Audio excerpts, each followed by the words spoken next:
I didn't see much of me. I was just trying to do all that I could for her.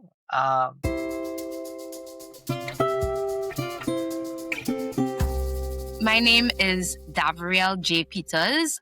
I am a Florida licensed marriage, family therapist, and a licensed mental health counselor, a clinical traumatologist, and an author. And I want to welcome you back to The Couch is Yours. Today, we have Dr. Dave Cassie, who is an assistant professor and Director of Research, Contracts, and Grants at the University of Southern Caribbean. Dr. Cassie has been involved in the education sector at primary, secondary, and tertiary levels for a collective period of over 30 years, and also serves as the current chair of the Inter-Institution Planning Committee for what is called the National Health Research Conference. He has research interests in online science education, health, climate change, and well-being. Among his professional qualifications, Dr. Cassie holds a doctorate in education, a master's, and bachelor's degree in chemistry. We are going to talk about the role of a caregiver, especially or specifically for an aging parent. So, Dr. Cassie, I mean, wow, what a portfolio you have. But I would love for our audience to hear from you. Like, describe yourself, introduce yourself, tell us something that the audience can get a little glimpse into your personality and who you are behind all of these wonderful qualifications. Yes, well, thank you, Davriel, for having me on this program and for giving me the opportunity to share my experience as a caregiver to an aging parent. And I just want to add, it doesn't matter what walk of life we're in or what socioeconomic background we come from. We are all affected when it comes to health and well-being of ourselves and our loved ones. So, it's just to say that, sickness has no boundaries. And if my story here can elevate and educate and motivate just one person, I think we would have accomplished quite a lot. Yeah. So in terms of myself, Definitely. I've been married for almost 2 years now. We have a young son who's about 6 months old. I'm the fifth of six children. My father died suddenly more than 20 years ago. I live in central Trinidad. I'm 53 years old, and I became a caregiver to my mom in October of 2020. Yes, it was during the pandemic that her condition really presented itself more, and she was diagnosed with vascular dementia. So that's a little bit about me and my connection to, getting into the role of a caregiver. Yeah. Wow. Thanks so much for sharing that. And I mean, you know, COVID has affected so many people in so many different ways. I feel like it's a timestamp that most people have of life before COVID and then life after COVID looks so different. And so it's interesting that you said that that was the time that you entered this role as a caregiver. So again, it's a timestamp, right? So Indeed. you said that it was your mom that you took on this role of caregiver. It was to her.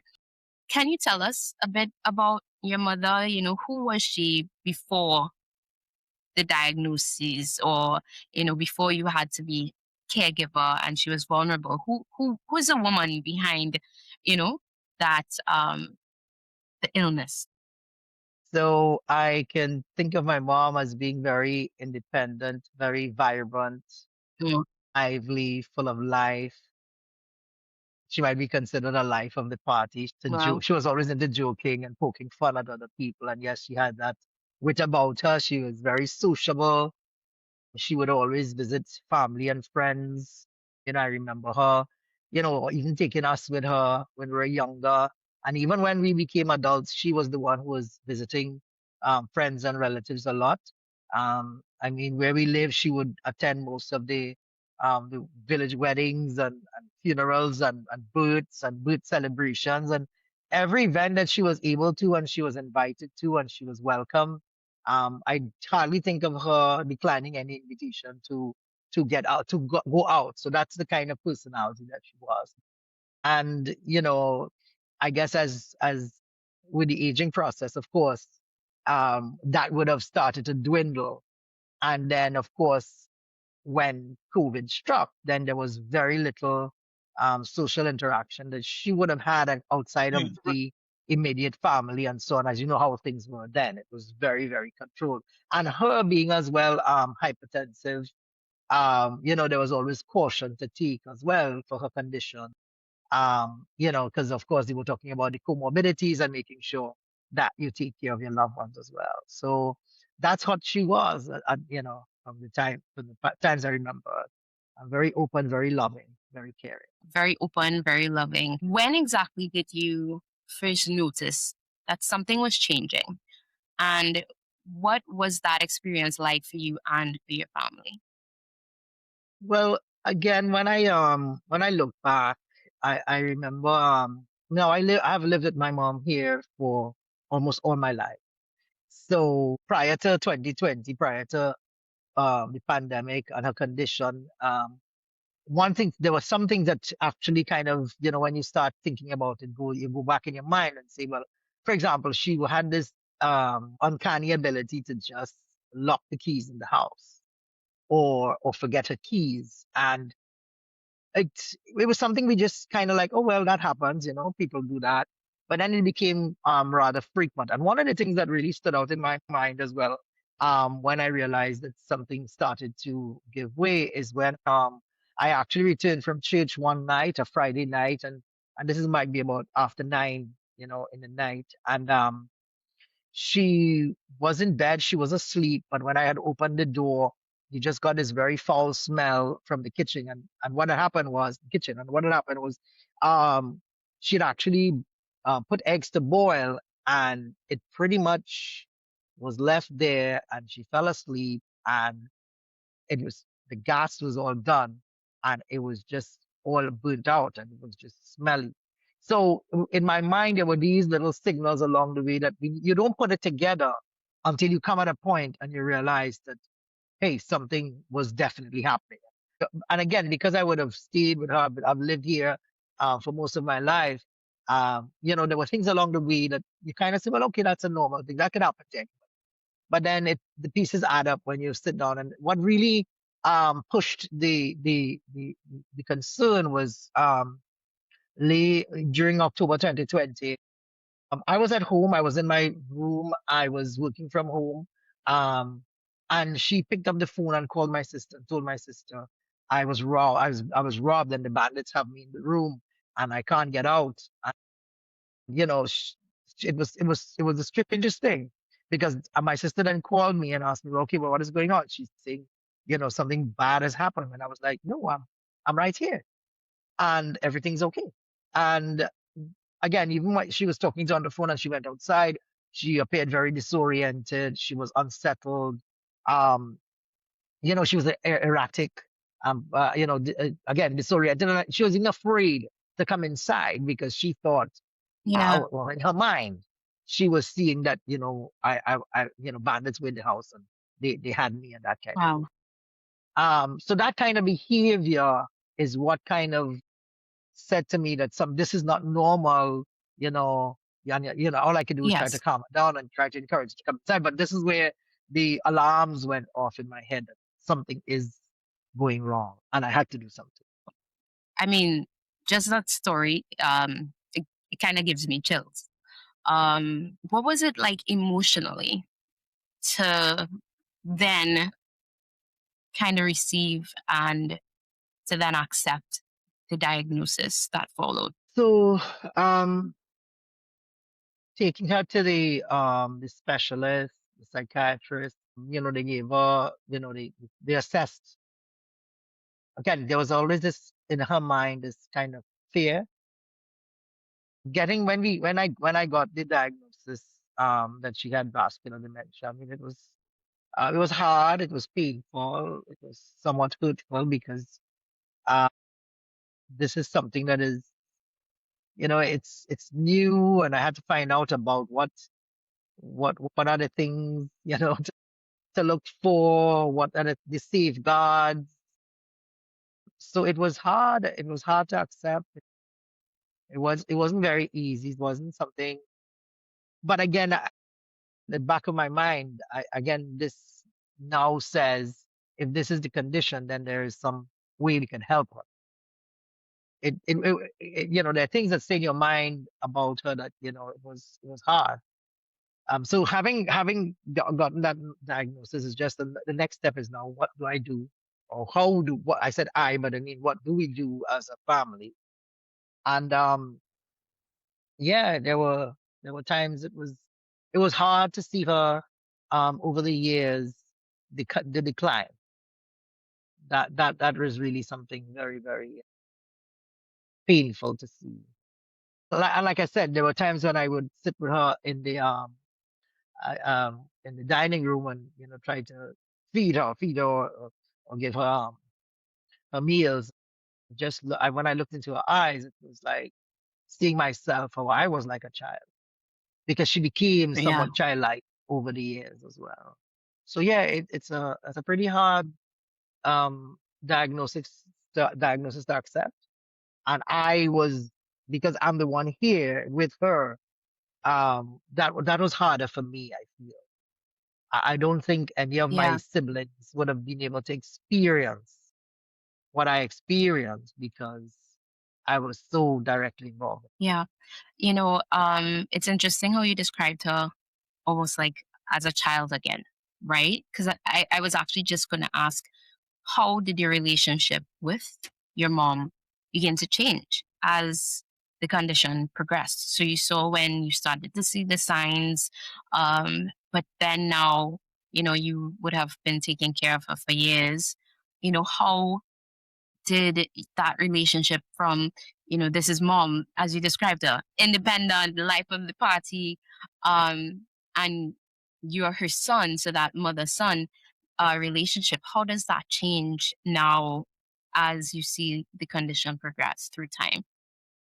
Yes. So over the years, it was at times, to begin, it was a struggle because of course, there's medication, there are appointments, there are a struggle in the sense of trying to keep it together for her, because it's so in a way, I kind of poured myself into her care, and I did all that I could do. So there were times when there was resistance.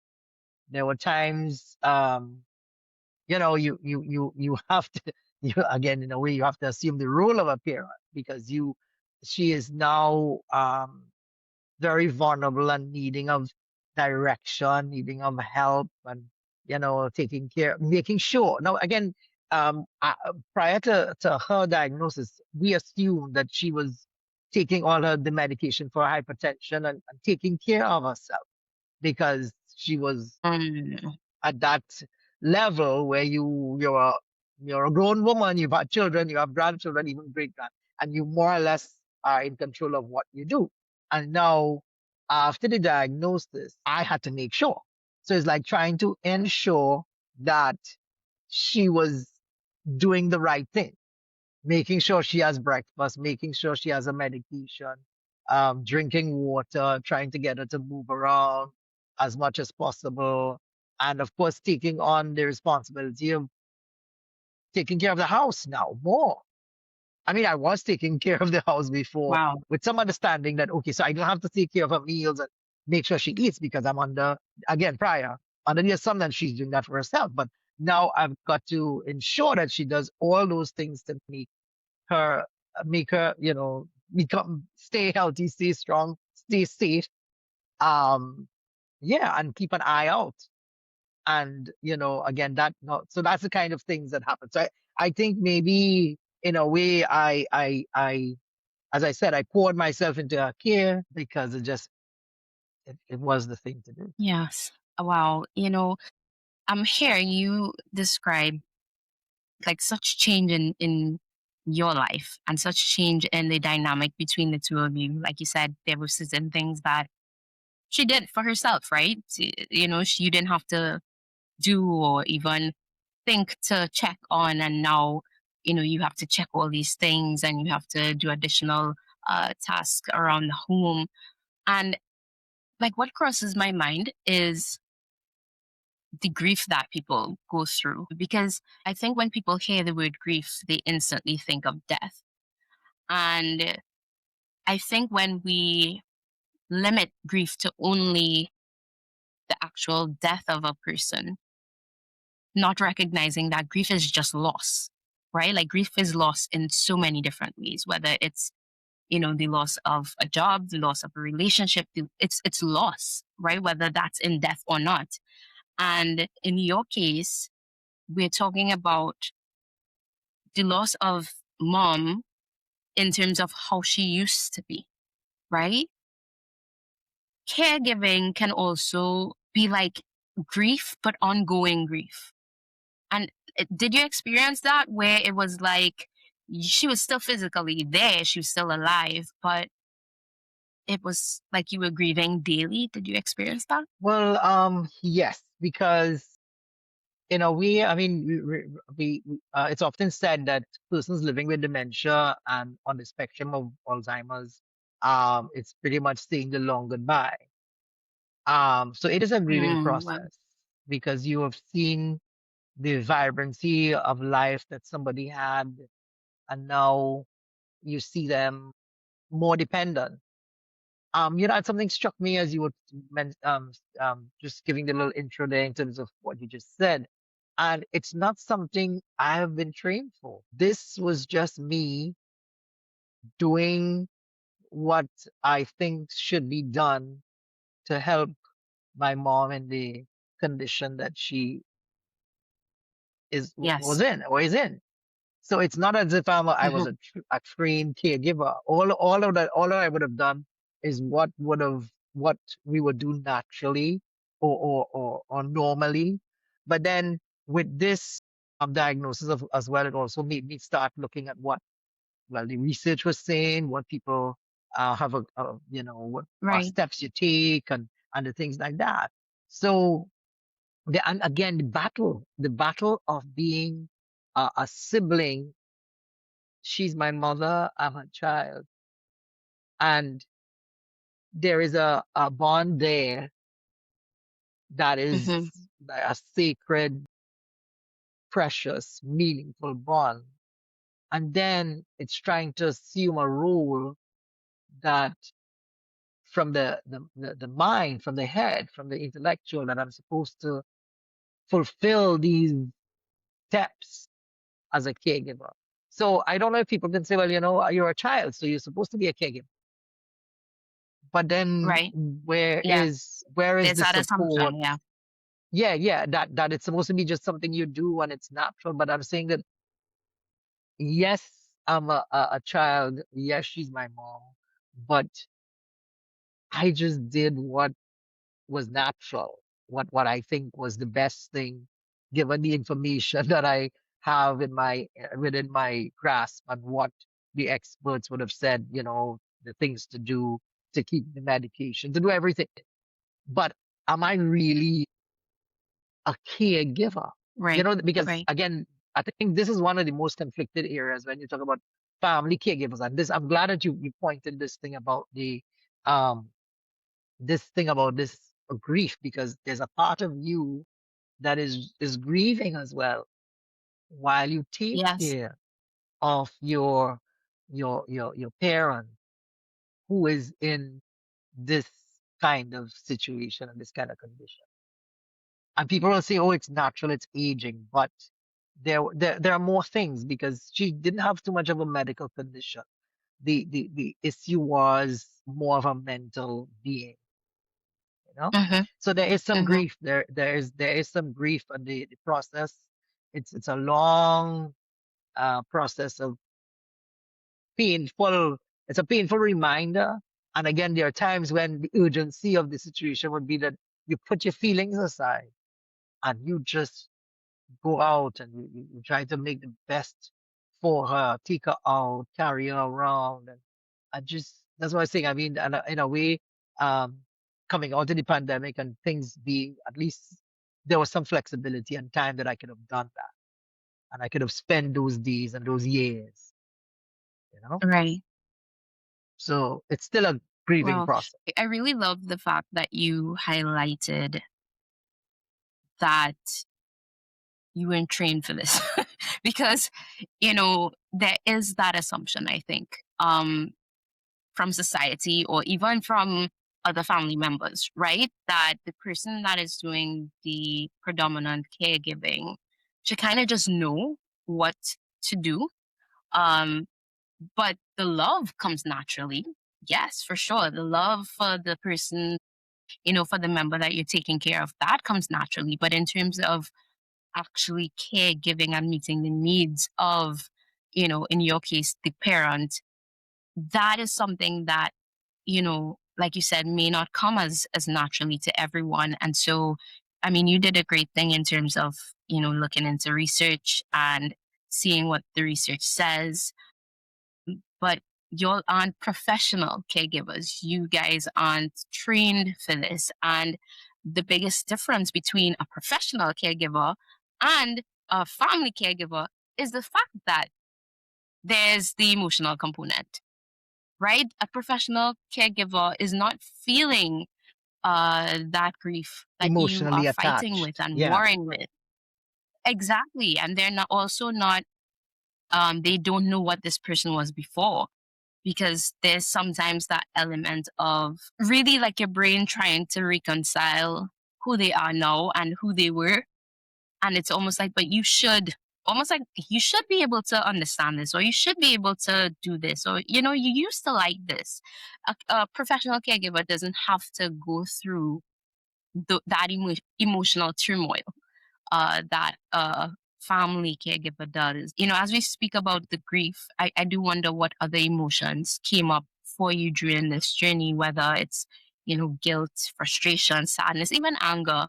What emotions came up for you during this time? Well, in a way, I guess it's a kind of a spectrum of emotions that you go through the entire process of caregiving, taking care of a loved one with dementia. Again, for me, yes, there was a guilt. Yes, there was frustration. There was sadness. Yes, there was anger. But I think the most prominent one for me would have probably been frustration. Frustration emanating from, let's say, not given um, the support in some quarters, the understanding. Again, frustration because, well, there wasn't a lot of people around to help.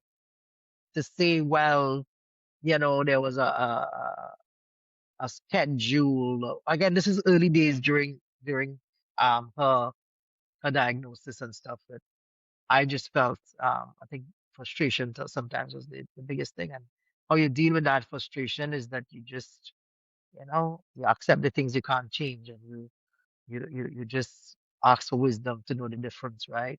And you recognize that, again, it was always, well, there's nobody there, so you, I'll just do what I can do.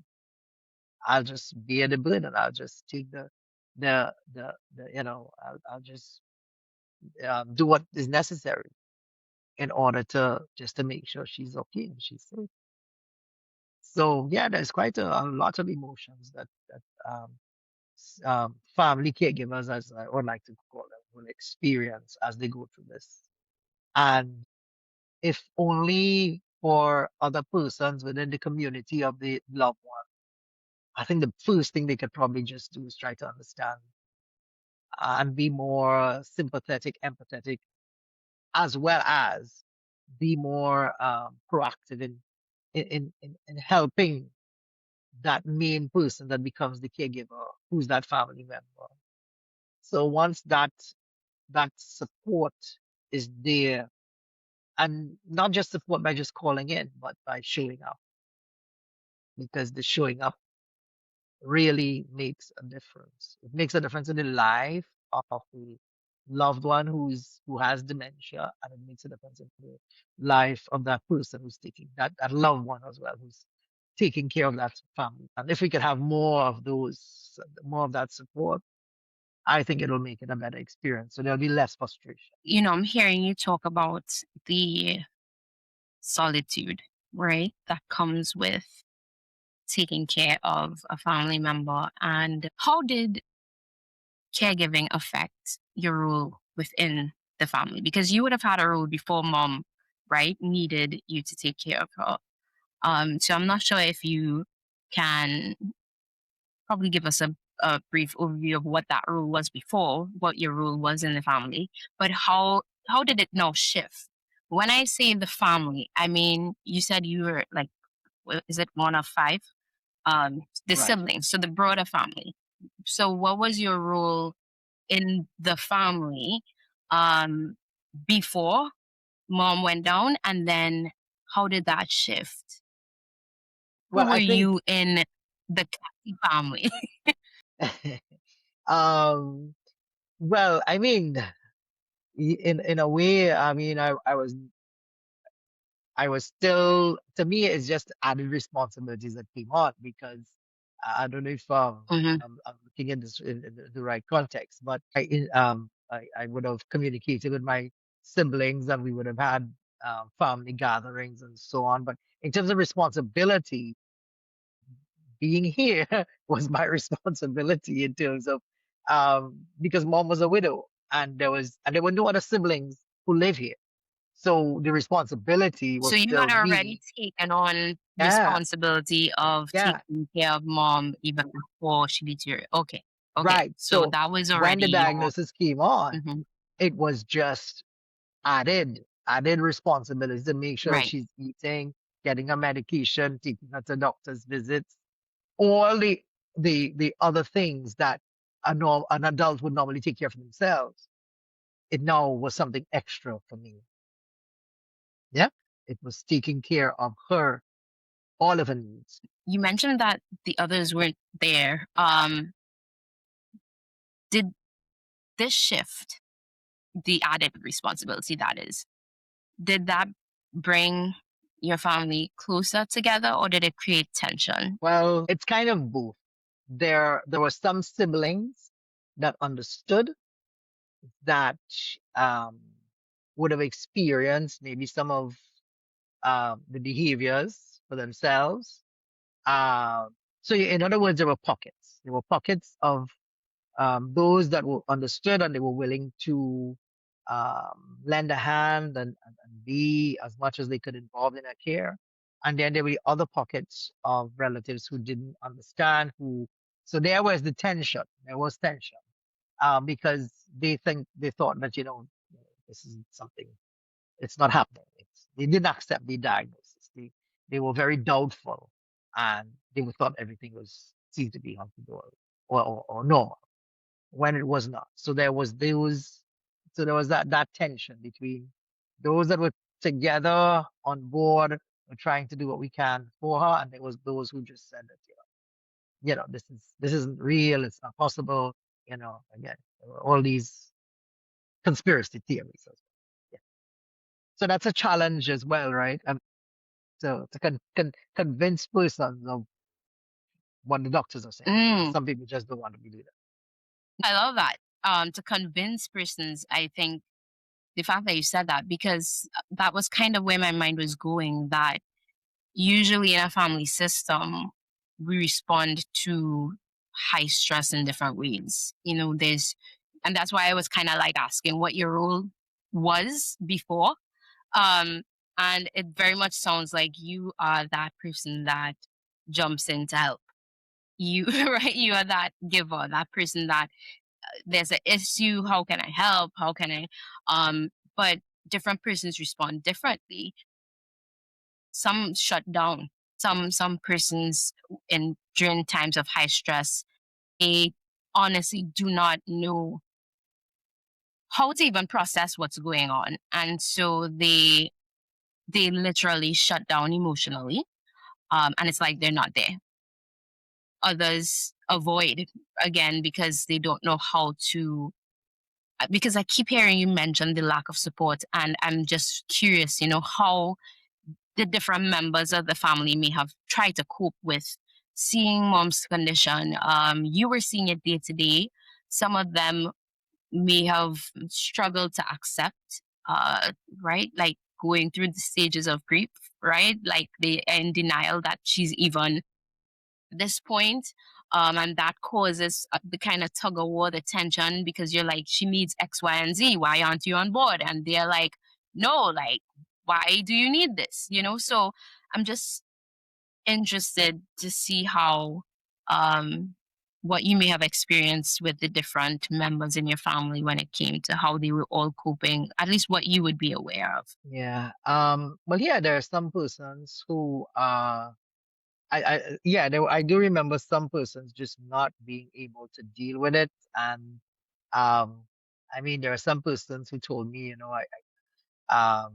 when they saw her being fed, it was like, I don't think I can see that again. From how I remember Right. how she was, I don't think I wanna, go to experience that.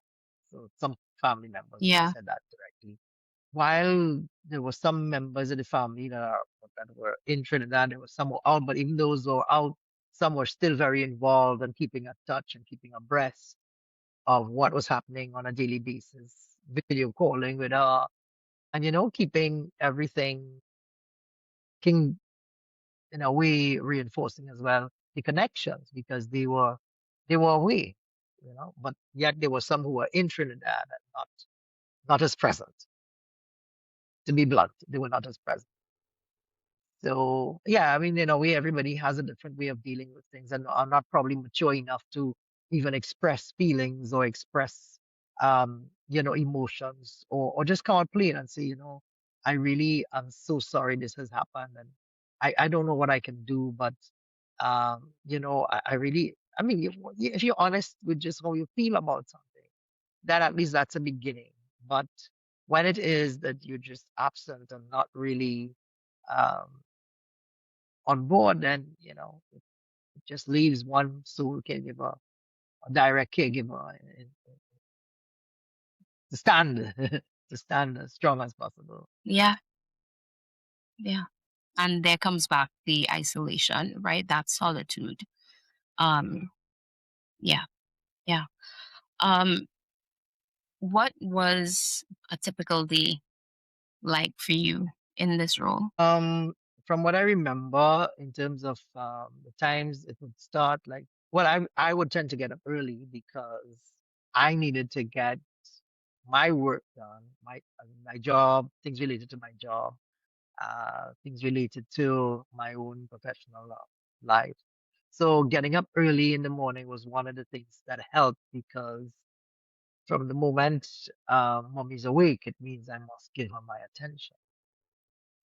So ensuring that well, of course, my first port of call is in prayer, and then I would begin my day with getting my work finished, and then preparing breakfast, and making sure we have all the medication, and helping out in bed, getting her to the bathroom, getting her ready um, for the morning, for the day. Uh, Getting her ready for breakfast, getting her dressed, and ensuring that she had her breakfast and a medication. And but sometimes I would, take her outside for a walk and just walk around the house and see outside, read it, birds singing, stuff like that. And then bring her in. Sometimes she would sit, um, some relaxation time. Sometimes as well, I engaged in some coloring and some light sort of work.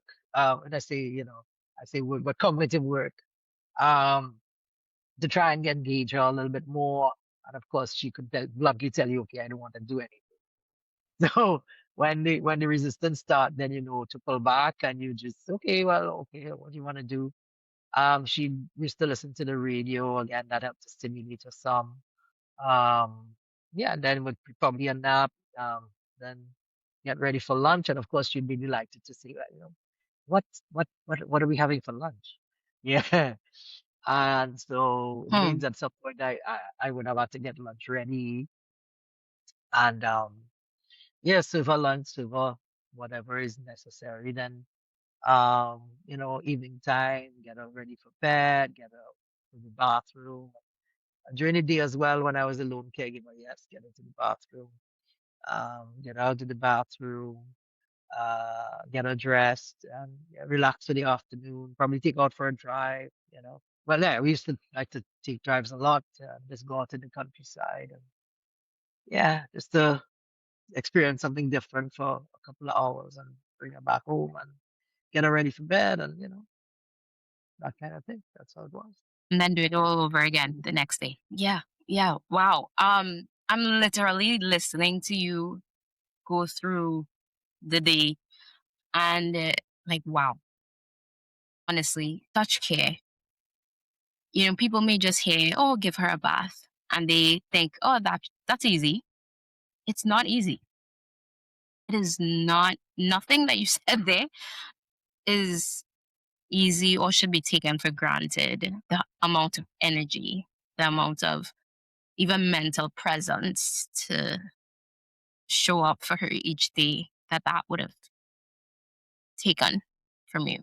That it that wow, that's I do wonder though, um, if it would have led to some sort of burnout, at some point, or maybe it's something that you struggle with ongoing, right? That it would come and you'd be okay, then it would come again.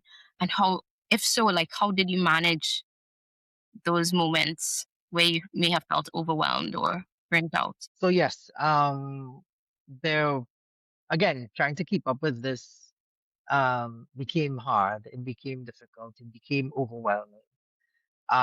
Because there was quite a lot to manage, right? Managing my professional life, my mom. I mean, even trying to get medication for her needs, I have to put things in place. When I have to leave her with someone. So yes, I did reach a point of burnout. I did reach a point of being overwhelmed, and that's when we um, decided to now enlist the help of caregivers. And even yeah, so that's one way we try to that- to cushion my.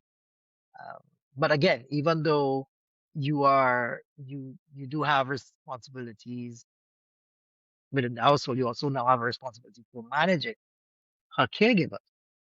So I became somewhat Of of course. a ward manager. So there are many roles because now you have to manage the persons that are taking care of her, the times they're coming in, the times they're leaving. We Yeah. getting the services that we are paying for because these are now paid ones, and so that helped to bring some balance to me in a way, but it didn't eliminate it because I was still part and parcel of her entire care because I'm managing still my professional life, still the household, and now I'm managing persons who are taking care of her. So yeah, even with those things, uh, there could be burnout. And I know even prior to that sense of getting that action of getting help, yeah, there were just moments when yeah, you just feel like breaking down because there's nothing. It's just to get the emotion out because it's just it's been difficult, and in a way I can see myself growing emotionally as well because thinking about it now, it's like wow, I really endured quite a bit, I would say.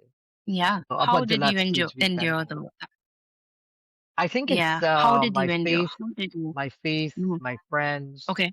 the family members who were there, who were there even so there were still people who called me and shared, you know, we appreciate what you're doing and you're trying your best and we know and we understand. So sometimes those calls, help to lighten the burden. There are people who prayed for me, who prayed for us. So the prayers of our saints, our friends, uh, our faith kept kept kept me. yeah, my faith kept me going in those moments as well. Wow. Um, we spoke about the side of the family, different family members, those who would reach out, and then those who would somewhat, distance themselves. And so we're talking about their end in terms of them lending support to you. But in most relationships, it still does take two, right? So I wanted to ask about your side in terms of you as the one in it. Did you ever struggle to ask for help? I know sometimes people could feel like I shouldn't have to ask, right? They Mm. should just give. And there's a bit of truth to that. There's a bit, but it does go both ways, right? That your needs are only really known when they're communicated. So did you struggle to ask for help during this time? Or did you feel that kind of, no, I have to carry this all on my own? This is quite an interesting question. So let me start by saying that so there were times when I asked for help and help was given. Where I would have struggled is when you ask for help and you're turned down and you kind of like, okay, well, should I ask again? Should I not ask? Should I not even bother to ask? Right. So that is the kind of struggle you had Yeah. in your mind because it's like, well, I did ask the last time and something came up, or I'll ask again, and if they say yes, well, fine. So yeah, that's the kind of struggle that I had. I mean, I didn't think it's only when you're turned down then you say, well, I've got to do this, I've got to carry this through, I've got to make sacrifices in my own life, and just again for her well-being, her safety, care, just accept. So when help was given, i- it was good. We were happy. When care was not given, you would have felt, okay, I've got to do this. And then comes the time in between when you kind of struggle. Well, I don't think I'm going to ask anybody anymore. I'm just going to take this and I'm going to do the best I just got to put cut and fit and make things work for for her care, most of all, because that was the important thing. But then after a while, I would say there was a struggle because it was now sacrificing more you for her. So it was a struggle. Yeah. Yeah. Yeah. That's exactly it. Hmm. I'm hearing you speak about the impact on you, right? And I'm forced to reflect and to wonder how this rule impacted your sense of self, like your identity. How did it impact the other parts of Dr. Dave Cassie, outside of just being the caregiver? How did this rule impact how you saw yourself and how you showed up? Well, I did what I could have done um, to make my myself, have moments where I can just be me. I remember, as I say, in the early days again, I I had concerns about leaving her alone, getting other family members to help out so that I could probably go to church or go to the supermarket. Although there were times when I would just try to, again, it's just like 5 minutes or less from where I live, so I could just kind of sometimes run out and come back as quickly. And there's where you would have that kind of anxiety for just going to the supermarket or going to the medication or trying to Wow. arrange for someone to do something, or um while mommy's at home. Sometimes, yeah, there were occasions when I would have to be probably sleeping most of the time, right? And go out and get something done. But in terms of myself, in terms of how this impacted my sense of self, is like I didn't see much of me. I was just trying to do all that I could for her. There were times when I couldn't go to church because there wasn't anybody to take care of her while I could just go to service and come back. I had to not go to Friday services anymore, so I had to just follow it on the stream. There were times when I couldn't go to Sunday services because I had nobody to be there on a Sunday morning, so I had to stream. So in terms of even my own health, I used to love to go out walking and hiking and even There was a time when I used to play football and all of that, and I think I was active, but a lot of that just got, you know, just fallen by the way. And there was a time when I could just drive out to the countryside. I can leave my mom with one of my relatives for a while and just go take a walk, come back, you know. So I tried where I could to kind of keep in touch with the person who I was. But I think for the most part, I feel that I just gave up whatever I couldn't manage of that really was part of me. I even it at work as well. I started to say, you know, I can't be in this committee. I can't do that. But at the same time, I can also say that work was supportive in understanding my situation, and the flexibility at that time was given to me so that I can really, you know, be there for her when I needed to, or when she needed me to be here, or when I had a appointment with her or that kind of thing. So Thinking about I the think, statement you made about anxiety, like even when you would get a chance to run away to do something for yourself, like just go to church. You're not even like doing something crazy, right? Like just go to church or go to the grocery, which is like a necessity. How much you would have been filled with anxiety, even to go to sleep, you know, how much anxiety you would have about what could happen. And yeah, I feel like that is really staying with me. The thought of that constant anxiety and the impact that has even on our health, your health, right? Like on your body, that constant state of alertness. yeah, yeah, because it's like you even though you're out, you're like wondering as well. Okay, is everything doing all right? So you'll do the Yeah, check-ins as well. You know, you there. You're trying to do something, but you still can the connection is a connection. It's like something you are so involved with that, you know, in a way just takes you over. Just because you just it's just because you just you know, you're consumed in it. It's the only thing you do.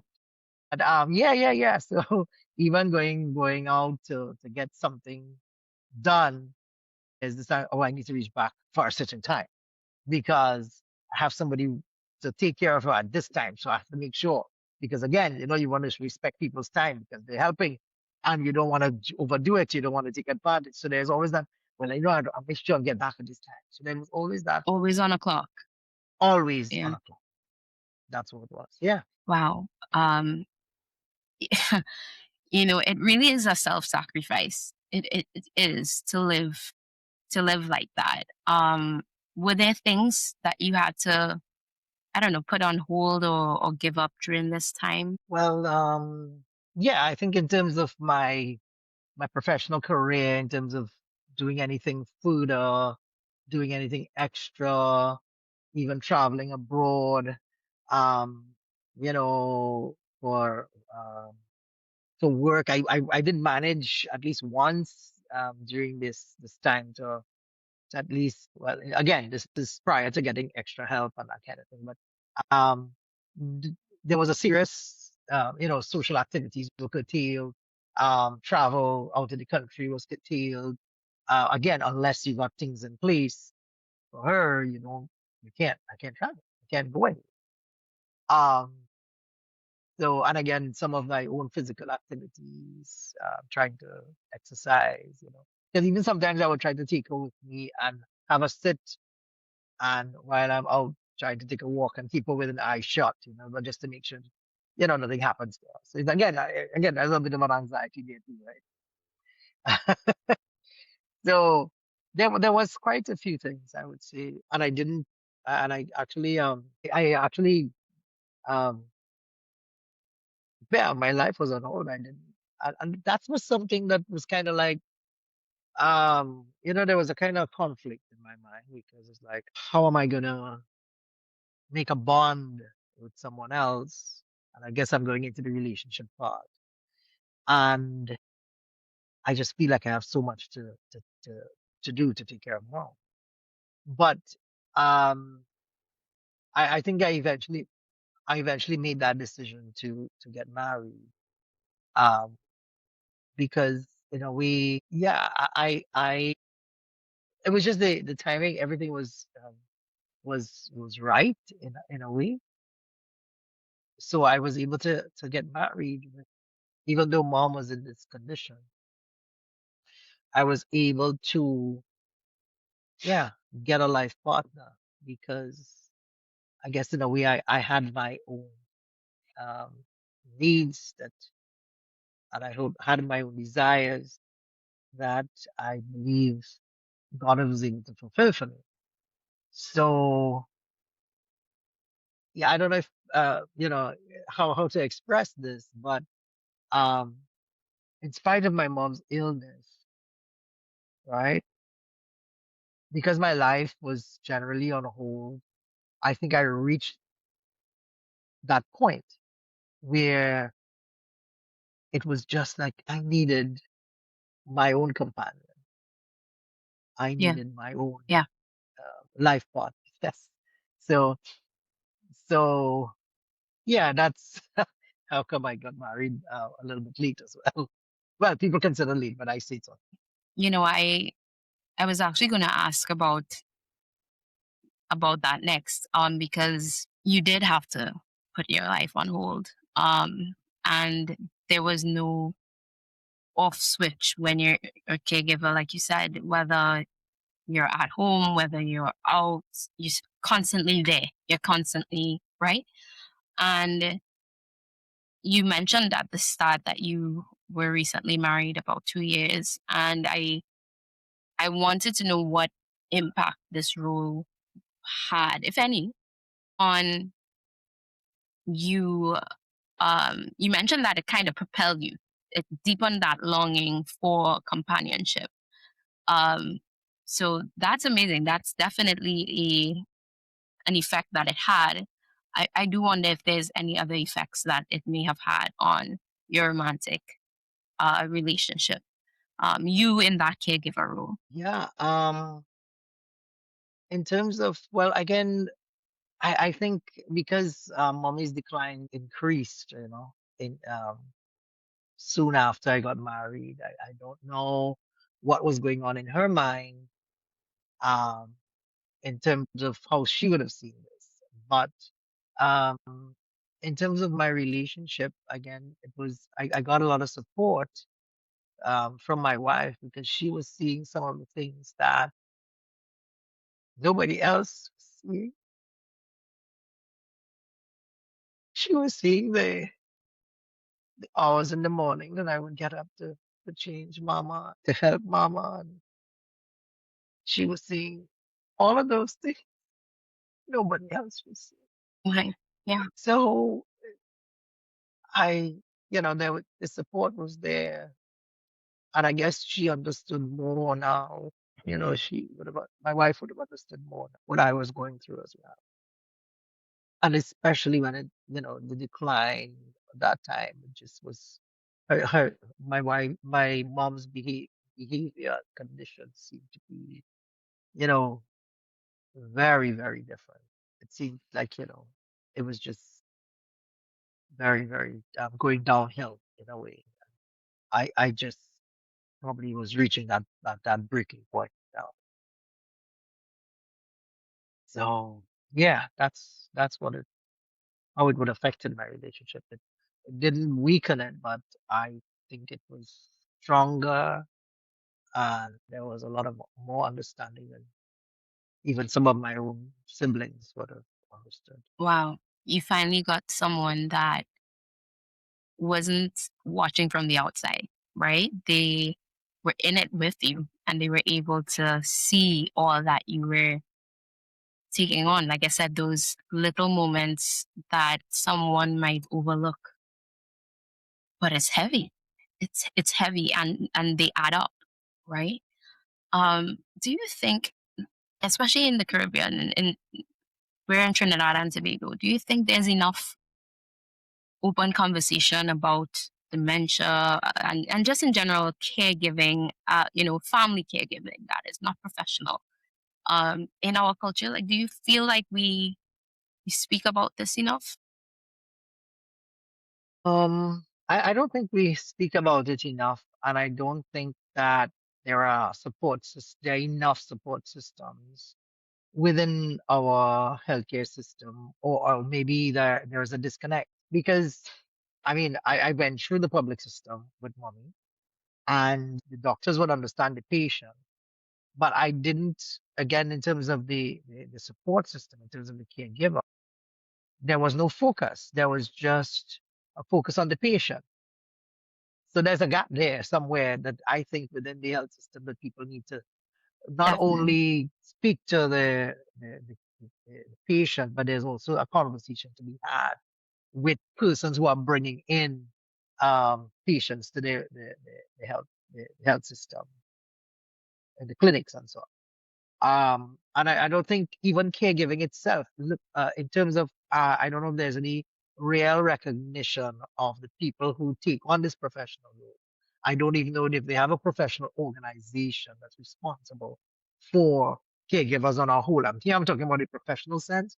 I'm also talking about the family sense. Where the support systems for caregivers in terms of ensuring that they themselves are taken care of, they themselves get Yeah. enough break during the day. They themselves don't have 12-hour shifts and then have to take on another 12-hour shift immediately after.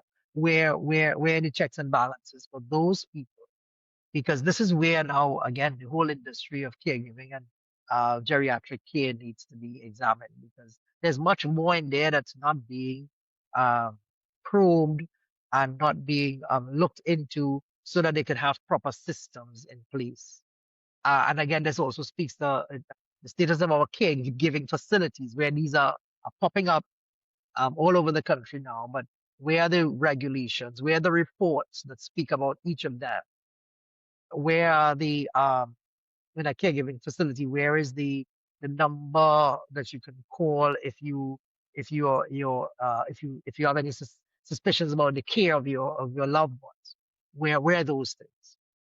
Well, are they being advertised? Are they being sent, being a central focus? I don't think they are.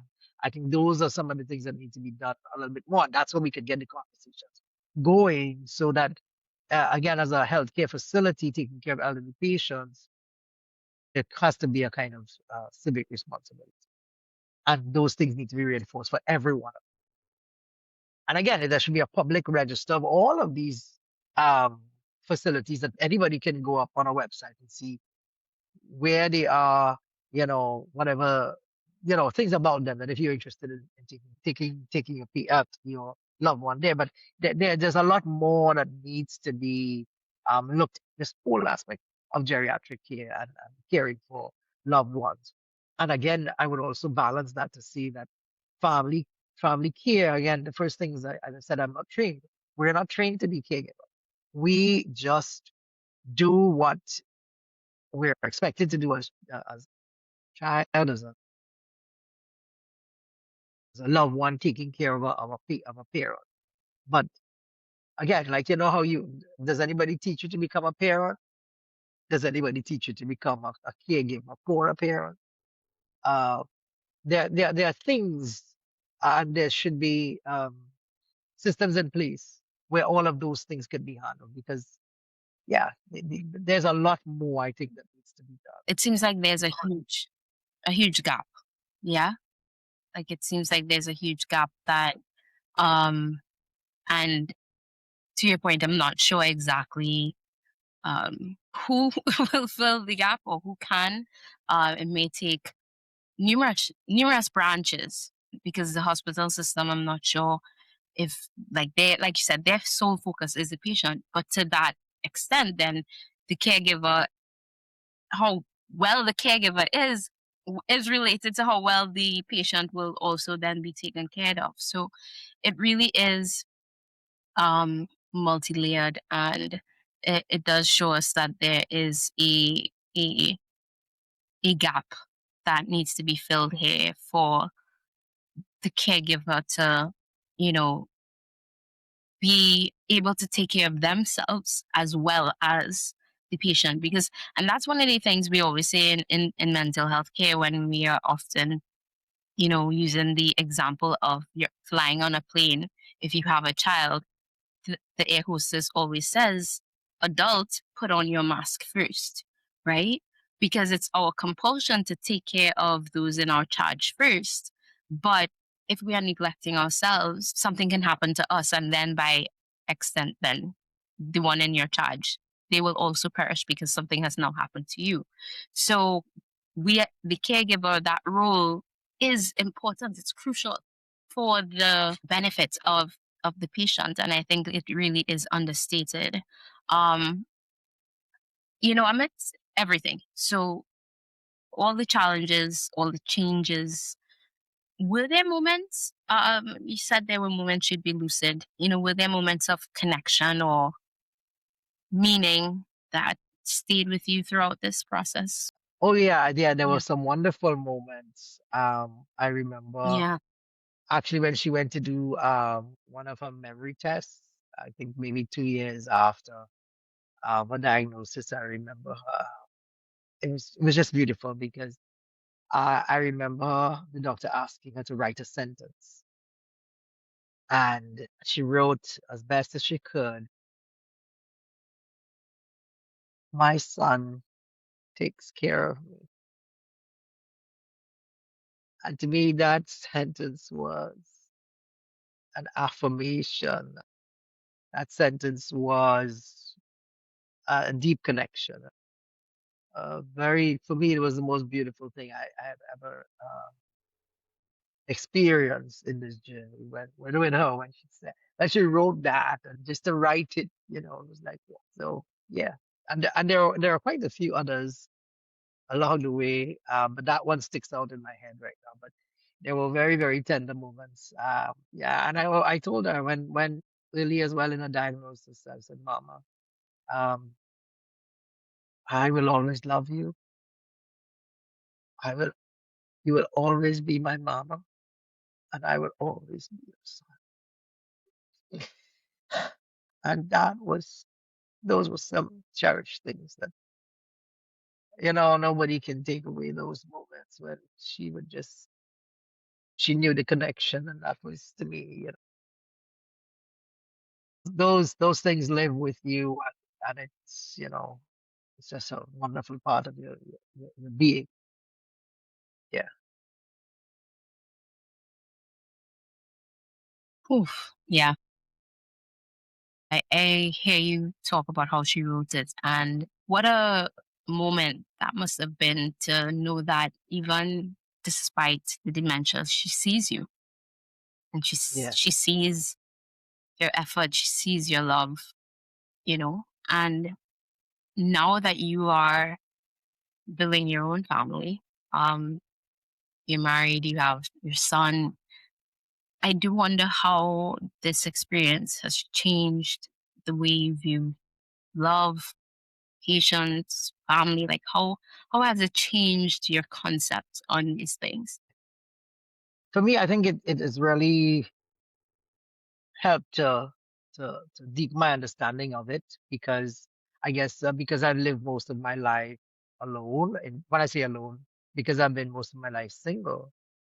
Um, becoming getting having my own family now does enrich that experience of love and family, and what it means to have the support of the people you love.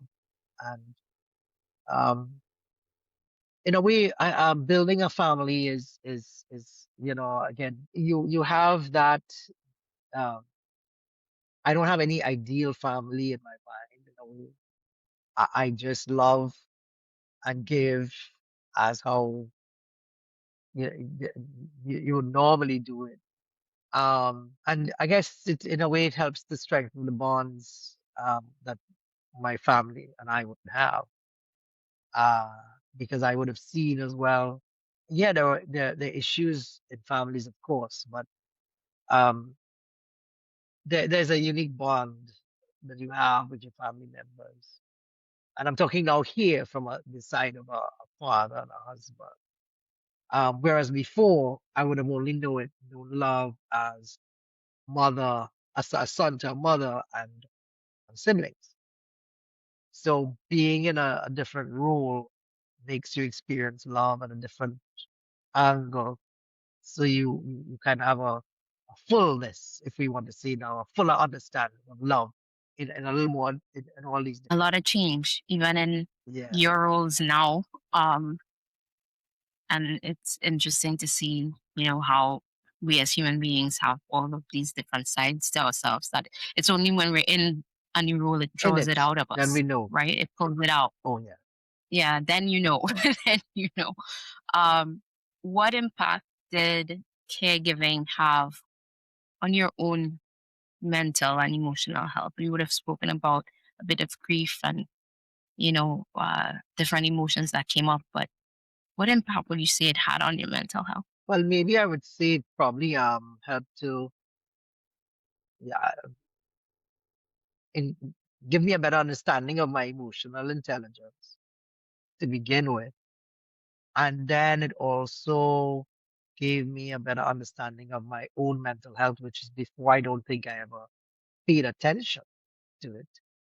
Um, you always saw yourself as getting things done and you just getting about the business of life and you just don't think about how things can affect you mentally. This experience having to take care of my mom, having to manage caregivers and all that went with it, um, helped me to understand a little bit about my own, what makes me who I am. It gave me a better understanding of myself. It gave me a better understanding of um that mental health we all.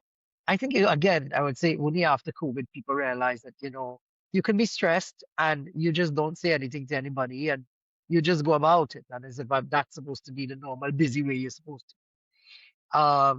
But it has impacted and I want to say I've probably grown a little better emotionally and I've grown to understand my own mental health and my own mental health needs and I think it did help. It did push me to that point where actually there was a time when I said, I said to my siblings who are not understanding, is it that you want the situation to resolve um evolve into where you have two patients? Because there were times when it was just like, yeah, this is hard. This is not easy. And so yeah, I guess I would have reached that kind of tipping point when I have to say, I can't do this anymore. And even to say, I can't do this anymore to other people, to the people that you're supposed to love you and understand you, that in itself, it, it took some courage for me. And then the reactions I would have gotten might not be what I'm looking for because people expect you to be strong. But we are all human beings with a limitation on what we can do, how we can react, and how we can feel mentally strong. I had to reach that point. As I was listening to you, one word came to mind, which was vulnerability. And I think that when we go through times that bring vulnerability out of us, we learn more about ourselves. And it can be very scary because most times the situations that bring us there are new situations that we've never encountered before. But we learn a bit more about, like you said, our capacity. And I think that sometimes we also surprise ourselves in terms of how much we can actually hold, how much we can love, how much we can forgive. Like anytime these kind of situations come up where we are vulnerable, it teaches us a new layer of ourselves. And I hear you when you say, you recognized, that this was my limit. And even that, I think, comes with such bravery to recognize and accept that in yourself because you would have poured so much already, to be able to say, okay, I have reached that point. You took care of mom before, and you took care of her during this illness. What is the current arrangement that you guys have in taking care of her now? We have caregivers that take care of her now during the day. She's not with me, but she's at one of my other siblings' home, and I have some relatives that chip in during the night to make sure she's doing well. So that's the arrangement we currently have for her. Yeah. So she has full-time care during the day and um, all through the week and weekend. Yeah. I, I Okay. do I So do I do visit her and I do interact with her and yeah. she's doing pretty well. Wow. It's interesting to see the transition where now you've had to make that decision to have her now be at another sibling's home. She has the full care. And I'm sure that that was not an easy decision to make. Yeah, well, even with that, there were little tensions, but for now, I think Yeah. it's yeah. But there, it was every point along the way was difficult. Every point along the way wasn't emotionally easy. Um, and then you're weighing, kind of care. You want to make sure that she's taking the best care possible. So, but all along the journey, in terms of having her being taken care by someone else, that has been challenging and difficult. I heard you talk about support a lot throughout this conversation. And looking back, do you feel like you're in a place now where you can actually articulate and verbalize the type of support you feel like you needed? What would that have looked like during that time? Certainly. At that time, yes. People being present. Uh, well, in terms of the system being supportive of family caregivers is something that needs to be looked at. What I would want is, yes, people being present, people generally coming to my aid in a way that they can come freely and spend time. They would have spent time with mom, spent time with me, or even spend time with mom so that I can get a break. And I think for every caregiver, I'm saying that those things should be very almost so kind of mandatory for even the regular caregiver who's doing this as a profession. That even during the day that there should be mandatory breaks and people get a chance to go get some fresh air and do something different just for a short time so that they can just get back in tune with themselves. So that's the kind of support from the healthcare system in terms of what can they do to help family caregivers make it life a little easier. I know, yes, there's the gap program. I'm aware of that and we had to use that at some point, but then that's supporting again the patient, but nobody is saying you are the sole caregiver or you group of people are the caregiver of this person. When we're not here, how can I help you? So just giving them time, just giving us time to to feel, to be, to experience. Um, those are some of the things I think that could be, looking back, that's the kind of support, somebody just being there. Yeah. What would you even say to someone who is in the position that you were in? So they are taking care of a parent, a aging parent, whether with dementia or just aging.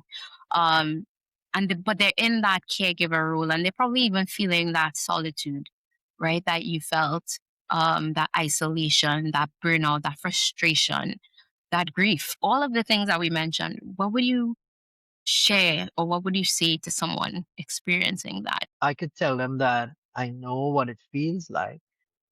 I know what they are experiencing. I can tell them that while you may feel alone, um, there are lots of other persons who have experienced what you are experiencing. And I would say it's important to recognize when your own health, not only mental health but your physical health, is at risk, and seek help as far and wide as possible from the persons that you care about and the persons that care about you. That's the kind of those are the ports of call, I would say.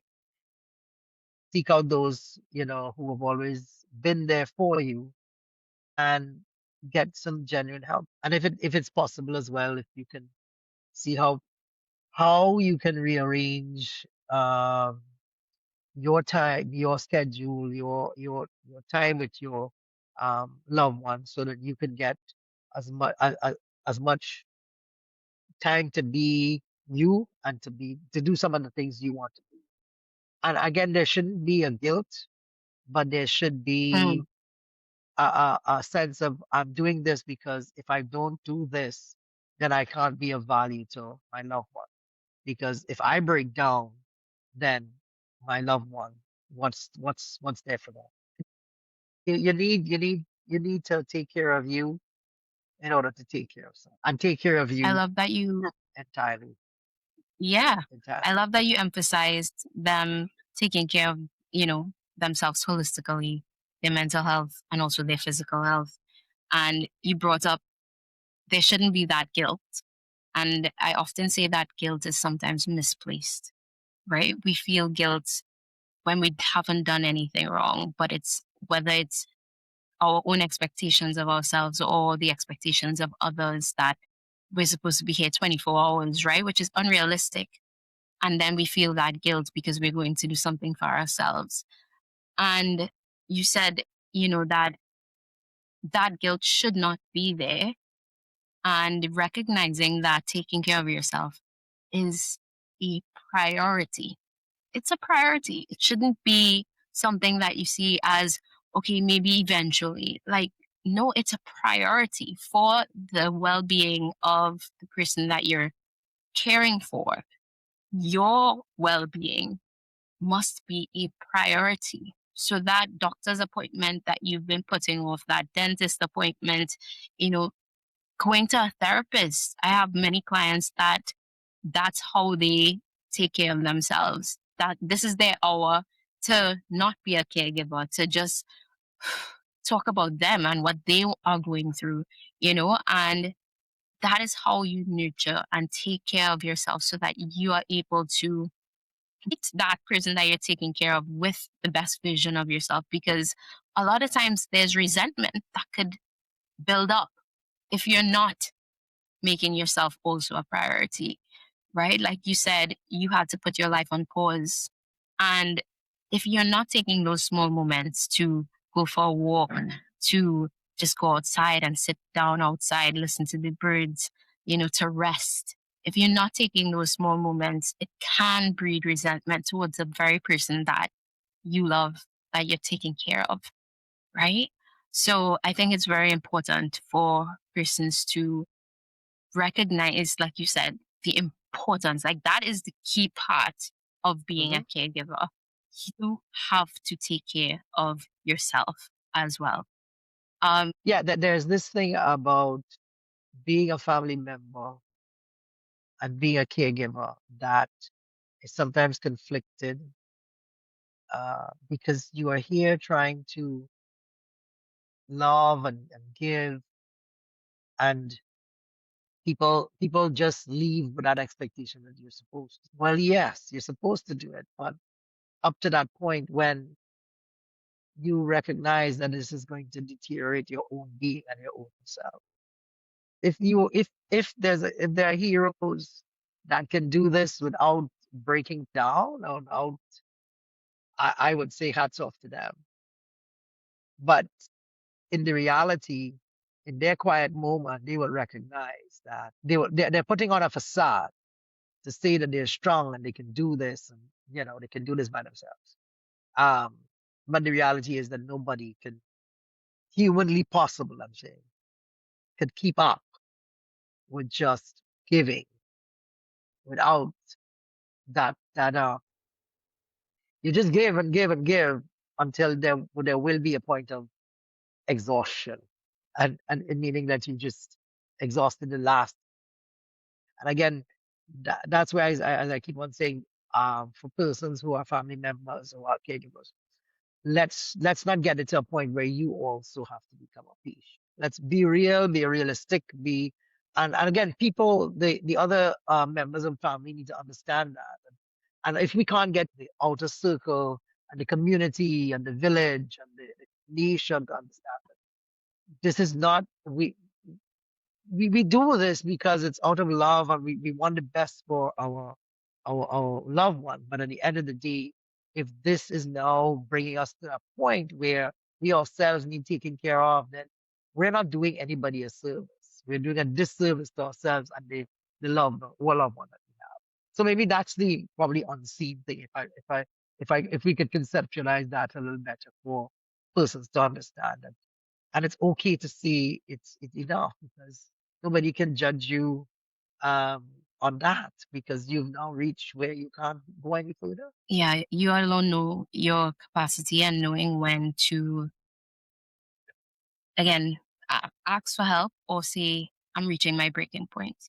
Not having the pride to not say anything, but to verbalize that. Like, I've reached, the end of this road or the end of this journey. You've shared so much of your story with us, and I truly appreciate, your openness, your willingness to even share. Um, Again, such a powerful yet vulnerable experience that you've had. And I have one more question, which you started by sharing with us how independent mom was, how much of the life of the party she was. It sounds like just a real personality, a big personality. And I do wonder if that version of her, the true version of her, if she could see you while you were taking care of her, what do you think she would want to say to you? Yeah. So to answer your question, what she would say in her vibrant and lively self is press on, just keep going, keep doing what I'm doing and being the best that I can be. I think she would say just as how her hands have taken care of me, my hands have taken care of her. She she loves me and I love her. Just do the same that you did for me for your family, for your wife and your child, for your son, for her grandson. I think she'd be excited. She'd be very exuberant, and she would say, "Yeah, just keep going, just keep being who you are and love as you are, and yeah, let there be no change, but just grow and be the best that I can be, make others happy as well." Yeah, I think she'd say that. Again, I want to thank you for sharing everything, every emotional experience, every hard and difficult experience that you've had in this journey. And I want to invite the listening audience to put any questions and comments that they may have. They may have also experienced similar journeys or know someone, someone who has been a caregiver. Of love that you would share this interview with them. Um, Dr. Cassie and I will continue to explore the complex role of caregiving. We will look to provide support to this underserved population because there is a gap. And if you are a caregiver and you're open to sharing your experience with us, we'd also like you to fill out the form in the description. It will be anonymous, so you can feel free to share your experience with us so that we can gather as much data and be a part of the solution of filling that gap. So, any last words that you have, Dr. Cassie, for our audience? Yeah, I think it's a good thing to talk about your experience, and I would advise everyone to um, those who are experiencing what I've spoken about, that it's good to um, start building a community of caregivers and have some support for you. Yeah. So, for those listening, take what you need from this conversation. And as always, heal, grow, and evolve. Until next time, remember the coach is yours.